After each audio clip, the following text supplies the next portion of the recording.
Hello நண்பா, எல்லாரும் எப்படி இருக்கீங்க? எல்லாம் நல்லா இருக்கீங்கன்னு நினைக்கிறேன். ஸோ இன்றைக்கி நம்ம பார்க்க போகிறது I am love with a villainess season 1 episode 1 தான் பார்க்க போகிறோம். இது ஆல்ரெடி தமிழ் டப்ல இருக்குது. ஸோ இதில் ஃபஸ்ட் எபிசோட் பார்த்தப்போ எனக்கு பிடிச்சி போச்சு. ஸோ அதனால தான் உங்களுக்கு எக்ஸ்பிளைன் பண்ணி போட்டுட்ருக்கீங்க. ஸோ இது எப்படி இருக்குது அப்படிங்கிற ஃபுல்லாக பார்த்து எங்களை கமெண்ட் செக்ஷனில் சொல்லுங்கள். அதோட நம்ம சேனல் லைக் பண்ணி இதுக்கான சப்ஸ்கிரைப் பண்ணி வச்சுக்கோங்க. ஏன்னா நம்ம சேனல் பார்க்குற முக்கால்வாசிக்கு நிறைய பேர் வந்துட்டு லைக் போடாமல் சப்ஸ்கிரைப் போடாமல் பார்த்துட்ருக்கீங்க. அதோட ஷேர் பட்டன்னு ஒன்று கிடக்கும். ஸோ அதை ஷேர் அழுத்தி விட்டு அப்படியே உங்கள் ஃப்ரெண்ட்ஸ் அனைவருக்கும் உங்கள் ஃப்ரெண்ட்ஸுக்கு ஷேர் பண்ணி விட்டுருங்க. ஸோ அதோட இந்த வீடியோவில் ஏதாச்சும் குறைஞ்சி அப்படின்னு அதை கண்டிப்பாக வந்து கமெண்ட்டில் சொல்லிட்டு போங்க. அதை அடுத்த வீடியோக்கு நான் திருத்திக்க பார்க்குறேன். ஸோ இந்த சீரிஸ் வந்து நான் ஃபுல்லாக கொள்ளலாம் பிளான் பண்ணி வச்சுட்டேன், கொஞ்சம் ரெடியும் பண்ணி வச்சிட்டேன். சரி வாங்க, இப்போ நம்ம டைம் வேஸ்ட் பண்ண பார்த்தலாம். I am love with a villainess season 1 episode 1 தான் பார்க்க போகிறோம். வாங்க பார்க்கலாம். பவன் ஒன்றா அப்படின்னா ஸோ அதில் வந்துட்டு நம்ம ஹீரோனியை சொல்கிறோம். இந்த ராயல் அகாடமிங்கிறதுல வந்துட்டு ஒரு 3 இளவரசர்களை கவர்றது தான் இந்த பிளேயர்ஸோட கடமையாக இருக்கும். ஆனால் எனக்கு இதில் ரொம்பவே பிடிச்சது இந்த கதையோட வில்லி தான் மிஸ் கிளேர் அப்படிங்கிற வேர்டை சொல்கிறா. ஸோ அடுத்த சீன்லேயோ அதாவது ஹீரோயினி அவளோட சின்ன கம்பெனியில் ஏதோ ஒரு வேலையை பார்த்துட்டு வந்து களைப்பாக இருக்கேன்னு தூக்கத்தில் இந்த கேமை விளையாடும்போது ஸோ அதில் என்ன ஆச்சு அப்படின்னா அந்த கேமுக்குள்ளேயே நம்ம ஹீரோயினி போயிட்டா. ஏய் ஒழுங்கா என் சீட்டை விட்டு எந்திரி அப்படிங்கிற மாட்டா அந்த வில்லியை சொல்லிக்கிட்டு இருக்க. அப்போ நம்ம ஹீரோயினியை கண்ணை முடிச்சு பார்த்துட்டு கிளர் என்ன மரியாதை இல்லாமல் கூப்பிட்டுட்ருக்க, நீங்கள் கிளர் மிஸ் கிளர் அப்படிங்கிறவோட சொல்லிட்டு சுற்றி புற்றி பார்த்துட்டு என்னடா இது கேமில் இருக்கிற மாட்டமே இருக்குது, அப்போ நான் கேமுக்குள்ளேயாவா இருக்கேன் அப்படிங்கிற மட்டும் நம்ம ஹீரோயினி சந்தோஷப்பட இதை சொல்லாமல் விட்டோம் பாருங்கள். நம்ம ஹீரோயினியோட நேம் இந்த கேமில் வந்து ரே டெய்லர். இந்த டெய்லர் அப்படிங்கிறது இந்த கேமோட ஹீரோயினியோட நேமு. ஸோ இந்த ரேங்கிறது நம்ம ஹீரோயினி அவளுக்கு வச்சுக்கிட்ட பேர். ஸோ வாங்க இப்போ நம்ம கதைக்குள்ள கண்டினியூ ஆகுமா. ஸோ அதை வந்து நம்ம ஹீரோயினியே சொல்கிறோம், மிஸ் கிளர் நான் உங்களை லவ் பண்ணுறேன், நான் உங்களை ரொம்ப லவ் பண்ணுறேன் அப்படிங்கிற மட்டும் சொல்லுவோம். எது அப்படிங்கிற கூட ஷாக் ஆகிறா. ஸோ அப்போ வந்துட்டு நம்ம ஹீரோயினி கேட்குறா, உங்களுக்கு என்ன ரொம்ப வெறுப்பீங்க அப்படிங்கிற மட்டும் சொல்லும்போது, ஆமாம் உன்னை மட்டும் எல்லாம் நான் ரொம்ப தான் வெறுப்பேன் அப்படிங்கிற மட்டும் சொல்லுவோம். சூப்பராக சொன்னீங்க, இப்படியே என்ன இந்த ஸ்கூல் முடிய வெறுத்துக்கிட்டே இருங்க, நம்ம ஜாலியாக வெறுத்துக்கிட்டே இந்த ஸ்கூல் லைஃப்பை என்ஜாய் பண்ணுவோம் அப்படிங்கிற நம்ம ஹீரோயினி சொல்லுவோம்.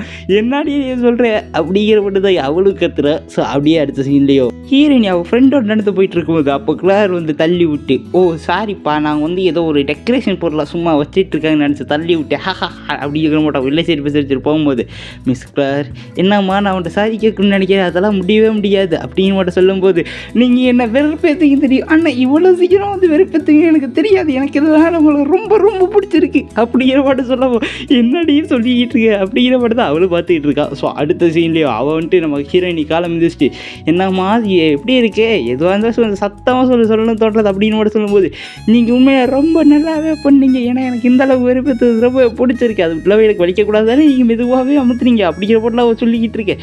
ஸோ அடுத்த சீன்லேயே நம்ம ஹீரோயினி டெக்ஸ்ட் புக்கை தேடிக்கிட்டு இருக்கா. எங்கே பூச்சி என் புக்கு அப்படிங்கிற போட யோசிச்சுட்டு இருக்கும்போது அப்போ வந்துட்டு அந்த கிளாரை சொல்கிறா, என்னம்மா புக்கு வாங்க கூட உன்ட்ட காசு இல்லையா அப்படிங்கிற மட்டும் சொல்லும்போது, என்ன மன்னிச்சுங்க உங்கள் ஃபீலிங்ஸை நான் சுத்தமாக புரிஞ்சுக்காமல் போயிட்டேன், இப்போயாச்சும் உனக்கு புரிஞ்சிச்சு அதுவே சரி அப்படிங்கிற மட்டும் சொல்லும்போது, நம்ம 2 பேரும் ஒரே டெக்ஸ்ட் புக்கை யூஸ் பண்ணு தானே எவ்வளோ தூக்கி மறைச்சி வச்சிங்க, இதை பற்றி எதுக்கு இப்படி பண்ணிகிட்டு இருக்கீங்க, இது என் நேரடியாகவே சொல்லாமல் அப்படிங்கிற மட்டும் சொல்லிட்டு எது பண்ணாலும் சரி நம்ம ஹீரோயினி நீங்கள் ஒரு பொண்ணு உங்கள் மேலே உங்களுக்கு எனக்கு ஒரு கண்ணு அப்படிங்கிற கூட சொல்லிட்டு அவள் டெக்ஸ்ட் புக்கை வாங்கி படிச்சுட்டு இருக்கா.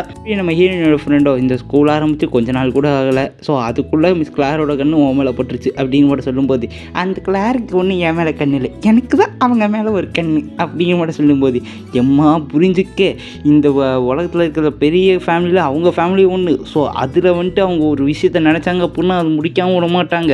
ஸோ அவங்ககிட்ட நீ எந்த வம்பு வச்சுக்கக்கூடாது, நான் என்ன தான் பெரிய ஃபேமிலியாக இருந்தாலும் நான் பட்ட கஷ்டம் இதெல்லாம் வச்சு தான் சொல்லிக்கிட்டு இருக்கேன் அப்படின்னு மட்டும் சொல்லும்போது, அதெல்லாம் பிரச்சனையே இல்லையே எனக்கு அவங்கள பிடிச்சிருக்கேன் அப்படிங்கிற மட்டும் ஹீரோயினி சொல்லும்போது, ஆமாம் உனக்கு எதனால் அவங்கள ரொம்ப பிடிச்சிருக்கு அப்படின்னு கேட்கும்போது நம்ம ஹீரோயினி திட்டுறாளா இல்லை வந்து புகழ்ந்துறாளானே டவுட்டாக இருக்குது. ஏன்னா அவங்களோட பைத்தியக்கார செயல், அவங்களோட வெளில சிரிப்பு, அந்த கோபமான கண்கள், இந்த மட்டும் பைத்தியக்காரத்தனமான செயல் இதான் எனக்கு அவங்கள ரொம்ப கவர்ந்து இழுக்க வைக்குது அப்படிங்கிற போட்ட ஹீரோயினி சொல்லிக்கிட்டு இருக்கா. ஸோ அது மட்டுமே இல்லாமல் ஒரு பாயிண்ட் சொல்ல வரும்போது அப்படியே அங்கிட்டு கிளாரோட ஃப்ரெண்ட்ஸோ விடுங்க நாங்கள் அவளை பார்த்துக்குறோம் அப்படின்னு சொல்லும்போது, இல்லை அவளுக்கு எது பண்ணாலும் நான் தான் வந்து பண்ணுவேன், ஏன்னா தட் இஸ் மை ரிவெஞ்ச் அப்படின்னு மட்டும் சொல்லும்போது அப்படியே நம்ம ஹீரோயினியும் அவங்க எது பண்ணாலும் என்கிட்ட வந்து நேரடியாக தான் பண்ணுறாங்க, அதுவும் கூட்டத்தை வச்சு தான் பண்ணுறாங்க, எனக்கு அதான் ரொம்ப பிடிச்சிருக்கு அப்படிங்கிற மாதிரி சொல்கிறேன். அப்படியே இங்கே இப்போ கிரவுண்ட்லேயே நம்ம ஹீரோயினி தனியாக உட்காந்துட்டு இருக்கும்போது அப்போ கிளாரை வந்துட்டு என்னமோ உனக்கு பார்ட்னர் கிடைக்கலையா அப்படிங்கிற மட்டும் சொல்லும்போது அப்போ டீச்சர்கிட்டயோ, மிஸ் கிளார் என்னோட பார்ட்னராக இருந்துக்கிறீங்க ஒத்துக்கிட்டாங்கோ அப்படின்னு மட்டும் ஒரு அனௌன்ஸ்மெண்ட் விட்டேன், நான் எப்படி உன்ட்ட ஒத்துக்கிட்டேன் அப்படின்னு மட்டும் சொல்கிறா. ஸோ அதுக்கு எடுத்துட்டு மிஸ் கிளார் என்ன தான் நம்ம ஹீரோயினி வெறுப்பேற்றினாலுமே நம்ம ஹீரோயினி அதுக்கு ஈடு கட்டுற மாட்டோமே, தனியாக ஊற்றினா அவர்கிட்ட சேர்த்து துடைக்கிறா, பூவை அவளோட இடத்துல வச்சு டிஸ்டர்ப் பண்ணால் இந்த பூவை நீங்கள் எங்களுக்கு கொடுத்த கிஃப்ட்டுன்னு நான் வச்சுக்கிறேன் அப்படிங்கிறா. ஸோ என்ன பண்ணாலும் சரி நம்ம ஹீரோயினி அது கவுண்டர் கவுண்டர் கொடுத்துக்கிட்டே இருக்கா. ஸோ நிற்க வச்சு உனக்கு என்ன தாண்டி பிரச்சனை, நான் உன்னை வெறுப்பேற்றுறேன், ஸோ அதுக்கு வந்து நீ வந்து என் மேலே கோவப்படணும், அதை விட்டு என்னாடி இப்படி பண்ணிக்கிட்டு இருக்க அப்படிங்கிற மட்டும் அவன் நம்ம ஸ்க்ளாரோ சொல்லும்போது அப்போ நம்ம ஹீரோனியும் நீங்கள் வந்து என் மேலே இருக்க அன்பு தான் அப்படி வெளிப்படுத்துறீங்க அப்படிங்கிற மட்டும் சொல்லும்போது அடியே அன்புக்கும் கோபத்துக்கும் வித்தியாசம் இருக்குது அப்படிங்கிற மட்டும் அவள் கற்றுக்கும் போது நீங்கள் என்ன சொல்லிக்கிட்டு இருக்கீங்க அப்படின்னு சொல்லி நம்ம ஹீரோனி கோவப்பட்டு சொல்லிக்கிட்டு இருக்கா. ஏன்டி இங்கே கோவப்பட வேண்டியது தான் ஏன்னா நான் தான் அவனை வெறுப்பேற்றுறேன், நீ வந்து இங்கே சந்தோஷமாக இருக்க அப்படிங்கிற மட்டும் சொல்லிட்டு அவ்வளோ ரொம்ப சோகமாயிட்டு அட போடி அப்படிங்கிற மாதிரி சொல்லிட்டு அவ்வளோ போயிடுறா. ஸோ அதுக்கடுத்து நம்ம ஹீரோனியும் மிஸ் கிளார் இடையே வெறுத்துறாங்களா அப்படிங்கிற மாதிரி யோசிச்சுட்டு நம்ம ஹீரோனியோட ஃப்ரெண்ட்கிட்ட வரும்போது அப்போ அவ்வளோ சொல்கிறா அப்படியா வேணா அவளுக்கு பிடிச்சி தவிர்க்க முடியாத ஒரு பர்சனாக வேணால் நீ வேணால் மாறிக்கலாமே, ஏன்னா மிஸ் கிளார் வந்து எப்பவுமே நம்பர் 1 இருக்குன்னு தான் நினைப்பாங்க. ஸோ அந்த இடத்துக்கு நீ போனால் தான் என்ன அப்படிங்கிற மாதிரி சொல்லும்போது செஞ்சுட்டா போச்சு அப்படின்னு ஒன்று ஹீரோனி யோசிக்கிறேன். ஹீரோனியோட மைண்டுக்குள்ளே நான் ஆல்ரெடி இந்த கேமில் பண்ணேன் அதே விஷயத்தில் பண்ணு அப்படின்னா கண்டிப்பாக என்னால் மிஸ் கிளாரோட பெஸ்ட்டு ஃப்ரெண்டாக இருக்க முடியுமே அப்படிங்கிற மட்டும் யோசிக்கிறான்.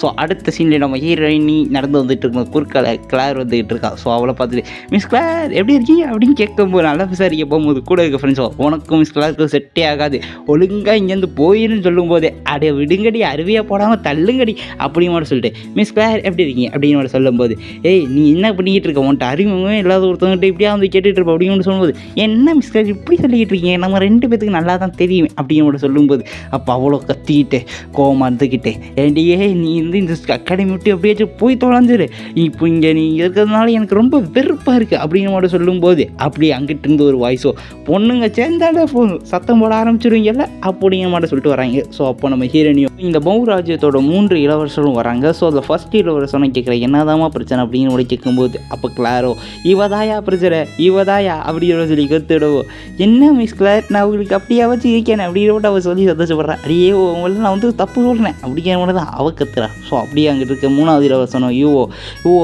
என்னப்பா நீங்கள் வந்து இப்படி பேசிடுறீங்க, ஆமாம் நீ தானே ஸோ நீ தானே இங்கே இருக்குது புதுசாக வந்த ஸ்டூடெண்ட்ஸே அதிக ரேங்கோடு இருக்கக்கூடிய ஸ்டூடெண்ட் அப்படிங்கிற சொல்லும்போது அப்போ நம்ம ஹீரோனியோட ஃப்ரெண்டு ஆமாங்க இவன் என் ஃப்ரெண்டு தாங்க, ஸோ இவ்வளோ நானும் ஒன்றா தாங்க படித்தோம் அப்படிங்கிற மாதிரி சொல்கிறா. ஸோ அப்படியே வெக்கப்பட்டுக்கிட்டே ஸோ அப்படியே அங்கிட்டு இருக்க கிளாரோ நம்ம 3வது இளவரசி 2வது இளவரசர் தேனை பார்த்து ரொம்ப வெக்கப்படுறாங்க. ஸோ அப்போ நம்ம ஹீரோனியை நினைக்கிறோம். ஸோ அதாவது இந்த கேமில் நம்ம கிளார் இருக்காங்களோ ஸோ அவங்க வந்துட்டு இந்த தேன் மேலே ஒரு கண், ஸோ இந்த 2வது இளவரசர் மேலே ஒரு கண். ஸோ அப்போ வந்து நம்ம ஹீரோனியும் நீங்கள் போய் தேன்கிட்ட உங்களை பிடிச்சிருக்கு அப்படிங்கிற மாதிரி போய் கன்ஃபர்ஸ் பண்ணிடுங்களே அப்படிங்கிற மாதிரி சொல்லும்போது அப்போ நம்ம கிளாரோ அடி என்ன அடி பேசிக்கிட்டு இருக்க, எனக்கு ஒன்று தேனெல்லாம் பிடிக்காது அப்படிங்கிற விட்டு அவள் கத்தி சொல்ல ஊருக்கே கேட்டுப்படுது.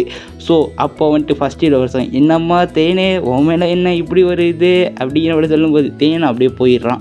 ஸோ இருக்கிற இளவரசர்லையே இந்த தேனுங்கிறவர் மட்டும்தான் ரொம்பவே ஒரு சென்சிட்டிவ் டைப் இது மட்டும் இருக்கக்கூடியவர் அப்படிங்கிற மாதிரி சொல்கிறா. ஆனால் இதில் என்ன பிரச்சனை அப்படின்னா நம்ம ஹீரோனி மைண்டு வயசுன்னு நினச்சி சத்தமாகவே பேசிடுறா. ஸோ அதான் இங்கே பிரச்சனையே. ஸோ அப்போ வந்துட்டு நம்ம ஹீரோனியை சொல்கிறா வாங்க மிஸ் கிளார் நம்ம 2 பேரும் சேர்ந்து போய் அவங்ககிட்ட மன்னிப்பு கேட்கணும் அப்படிங்கிற சொல்லும்போது அடியே என்னடி சொல்லிக்கிட்டு இருக்க, ஆமாம் நான் தானே பற்றி ஆரம்பித்தேன் வாங்க நம்ம 2 பேரும் சேர்ந்து போவோம் அவ ஒன்றா போகலாம் அப்படிங்கிற மாதிரி சொல்லும்போது அடியே கேட்டுக்க நான் உன்னை கதற இனிமேல் டார்ச்சர் பண்ண போகிறேன், அந்த டார்ச்சரில் என்னை விட்டுருங்கோ அப்படின்னு நீயே கதறுவடி உன்னை கதற இன்னும் டார்ச்சர் பண்ண போகிறேன் அப்படிங்கிற மாதிரி சவால் விடுறா ஊருக்கு மத்தியில்.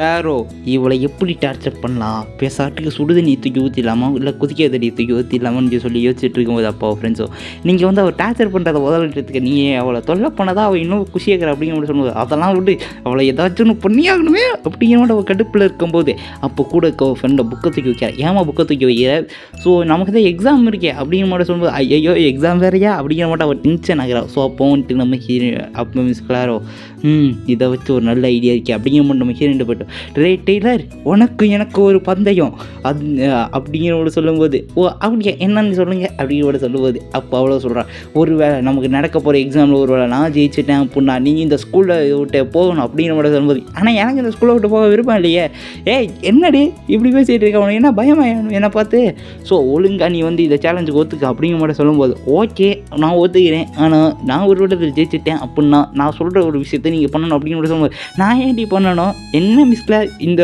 யூனிவர்சிட்டியோட பெரிய ஃபஸ்ட் ரேங்கோட நீங்கள் என்ன பார்த்து பயப்படுறதா அப்படின்னு நம்ம உசுப்பத்தி விடுவோம். சரி ஓகே ஒத்துக்கிறேன் மீஷா, நீ தான் இதுக்கு நடுவராக இருந்து இருக்க போகிற அப்படிங்கிற மாதிரி சொல்லும்போது சரி ஓகே நான் ரே இது உனக்கு ஓகேவா அப்படிங்கிற மாதிரி கேட்கும்போது டபுள் ஓகே அப்படிங்கிற மாதிரி சொல்லுவோம். சரி ஓகே எல்லாம் 2 பேர் சத்தியம் பண்ணுங்க அப்படிங்கிற மாதிரி சொல்லும்போது 2 பேர் சத்தியம் பண்ணுறாங்க. ஸோ அந்த நாள் எக்ஸாமுக்கான நாள். அப்படி மிஸ் கிளாரோ இதில் இருக்கக்கூடிய ஹிஸ்ட்ரி ஜாக்ரஃபி எல்லாமே எனக்கு நல்லாவே தெரியும், ஏன்னா இது வந்து நோபல்ஸுக்கு வழக்கமாகவே நடத்தக்கூடிய ஒன்று தான். ஸோ அதனால் இந்த எக்ஸாம் எனக்கு ரொம்ப ஈஸியாக இருக்க போகுது அப்படிங்கிற மாதிரி சொல்லும்போது அப்படியே அங்கே நம்ம ஹீரோனியும் நான் வந்து இந்த கேமு பல தடவை விளாண்டுருக்கேன், இந்த எக்ஸாம்லாம் நான் பல தடவை அட்டனும் பண்ணியிருக்கேன், ஸோ அதனால் எனக்கு இது பிரச்சனையே இல்லை அப்படிங்கிற மாதிரி சொல்கிறேன். ஸோ 2 பேருமே இந்த எக்ஸாம் கொஞ்சம் நல்லாவே முடிக்கிறானுங்க ரிட்டன் எக்ஸாமு. ஸோ அடுத்து வந்துட்டு டேபிள் மேனஸ் எக்ஸாம்னு ஒன்று வைக்கிறானுங்க. ஸோ டேபிள் மேனஸ்க்கெல்லாமோட எக்ஸாமு. ஸோ அதில் வந்துட்டு நம்ம ஹீரோயினி வந்துட்டு பார்த்தோம் அப்படின்னா அதில் கேமில் வந்துட்டு விளையாட போது நான் மற்ற அசஸ்ட்லாம் யூஸ் பண்ணி ஈஸியாக முடிச்சேன், ஆனால் இது ரொம்பவே கஷ்டமாக இருக்கே அப்படின்னு மட்டும் சொல்லி அப்படியே எங்கள் கிளாரை பார்த்தோம் அப்படின்னா கிளாரை வந்துட்டு சும்மா நீட்டாக சும்மா சூப்பராக சாப்பிட்டுட்டு இருக்கா. ஸோ அப்போ நம்ம ஹீரோயினி அவ்வளோ பார்த்து சொல்லி ஊற்றிக்கிட்டு இருக்கும்போது அங்கிட்டு இருக்க மார்க் போடுற வரும் டெய்லருக்கு ஒரு மார்க் மைனஸ் அப்படிங்கிற மட்டும் போட்டுறா. ஸோ அப்படியே அங்கிட்டு இருந்து மேஜிக்கல் டெஸ்ட்டு. ஸோ இதில் வந்துட்டு நிலம் நீர் காற்று ஆகாயம், ஸோ இது மட்டும் இருக்கக்கூடிய நெருப்பு, ஸோ இது மட்டும் இருக்கக்கூடிய 4 எலிமெண்ட்ஸ் பவர் இருக்கும். ஸோ இதில் வந்து ஒருத்தர் ஒன்று தான் ஹோல்டு பண்ணிக்க முடியும் அப்படிங்கிற மட்டும் சொல்லும்போது ஸோ கிளாருக்கு இருக்கிறது ஃபயர் நேச்சர். ஸோ அதில் வந்துட்டு அவ்வளோ ஃபயர் யூஸ் பண்ணுவோம். ஸோ அப்படி அங்கிட்டு நம்ம ஹீரோயினை வைக்கும்போது லைட்டாக ஒரு ஒயிட் கலரில் எரியுது அப்படின்னு நம்ம ஹீரோயினி போவோம். என்னம்மா முடிச்சிட்டிங்க அப்படிங்கிற மாதிரி சொல்லிட்டு நம்ம ஹீரோயினி போகிறோம். ஸோ மேஜிக்கல் டெஸ்ட் இல்லையோ ஃபஸ்ட்டு பிரின்ஸ் வந்துட்டு ஃபயர் நேச்சர் தான் யூஸ் பண்ணுறான். ஸோ அவன் வந்துட்டு டக்குன்னு அதை முடிச்சிடுறான். ஸோ அப்படி தேர்ட் பிரின்ஸ் வந்துட்டு என்னப்பா உண்மையாக கலக்கிட போகலாம் அப்படிங்கிற சொல்லிக்கிட்டு இருக்க போது அப்படி அங்கிட்டு பார்த்தா அப்படின்னா செகண்ட் பிரின்ஸு. ஸோ இவன் தான் இப்போ நம்ம கிளாரு பையன் தேனு. ஸோ இந்த தேனுக்கு இருக்கிறது விண்டு பவர். ஸோ அவன் வந்து ரொம்ப சூப்பராக தான் பண்ணிக்கிட்டு இருக்கான், ஆனால் கொஞ்சம் எரிச்சலோட பண்ணிக்கிட்டு இருக்கான். ஸோ 2 இளவரசர்கள் சேர்ந்து இன்றைக்கி என்ன வேணா ரொம்பவே காண்டாக இருக்கான் அப்படிங்கிற சொல்லும்போது ரேட்டே அடுத்து நீங்கள் தான் அப்படின்னு நம்ம ஹீரோயினி பேரை கூப்பிடுவோம். ஸோ திரும்பி பார்த்துட்டு இந்த ஃபஸ்ட் இளவரசனும் அத்தாடியாத்தா இவளா அப்படின்னு பார்த்துட்டு இருக்கான். ஸோ நம்ம ஹீரோயினை கான்சன்ட்ரேஷன் பண்ணி யூஸ் பண்ணுறா. ஸோ இவகிட்ட இருக்கிறது வாட்டர் பவர். ஸோ அதை யூஸ் பண்ணி அடிக்கவும் கரெக்டாக அந்த டாட்டுக்கு லைட்டாக தள்ளி போயிடுது. ஸோ அப்போ தேர்ட் இளவரசன் சொல்கிறான் ஸோ பரவாயில்லப்பா வந்து நல்லா தான் பண்ணியிருக்கா, அவளோட ஃபஸ்ட் ட்ரையே நல்லா தானே பண்ணியிருக்கா அப்படின்னு மட்டும் சொன்னாங்க. அப்போ ஃபஸ்ட் இளவரசன் இல்லைப்பா அவள் வந்து தெரிஞ்சதாக பண்ணியிருக்கா அப்படின்னு மட்டும் சொல்கிறான். ஸோ என்னென்னா கேஸ்டிங் அப்போ நம்ம ஹீரோயினி வந்துட்டு லைட்டாக கையை மேலே தூக்கியிருக்கா. ஸோ அதனால தான் அது அங்கிட்டு போயிருக்கு. ஸோ உண்மையிலே நல்லா தான் இருக்கா. ஸோ இவளோட பேர் வந்து ரைட் தானே அப்படின்னு சொல்லும்போது என்னப்பா நீ சும்மாவே பேரெல்லாம் ஞாபகம் வச்சுக்க மாட்டேயே, ஏய் எனக்கு அவன் மேலே ஒரு கண்ணுடா அப்படின்னு மட்டும் சொல்கிறான். ஸோ அப்படியே அங்கிட்டிருந்து அடுத்த சீன்லேயோ கிளாரோட ரூம் கிட்ட போயிட்டு நம்ம ஹீரோயினியோ எப்படி இருக்கீங்க மிஸ் கிளார் என்னை தூங்க வைங்க அப்படின்னு மட்டும் சொல்கிறேன். அடியே நீ எதுக்கு இங்கே வந்த, அதாவது எனக்கு இந்த மேஜிக்கல் டெஸ்ட் இதெல்லாம் எழுதி உடம்பு மனசு ரொம்ப வழியாக இருக்குது. ஸோ அதனால தான் புன்னையை அரசிக்கிட்ட வந்து புன்னையை வாங்கி சந்தோஷமாக இருக்கலாம் வந்து அப்படிங்கிற சொல்லி கொஞ்சலான்னு வரும்போது போடியாக்கிட்டு அப்படின்னு கதை அடைச்சதா. ஸோ அப்படியே அடுத்த நாளாக மிஸ் கிளார் வந்துட்டு ரொம்ப சந்தோஷமாக இருக்காங்க. மேடோ சொல்கிறாங்க இன்றைக்கினா நீங்கள் என்ன ரொம்ப சந்தோஷமாக தெரியுங்க அப்படின்னு சொல்லும்போது ஓ அப்படியா தெரியுனே அப்படின்னு மட்டும் சொல்லிட்டு போகிறா.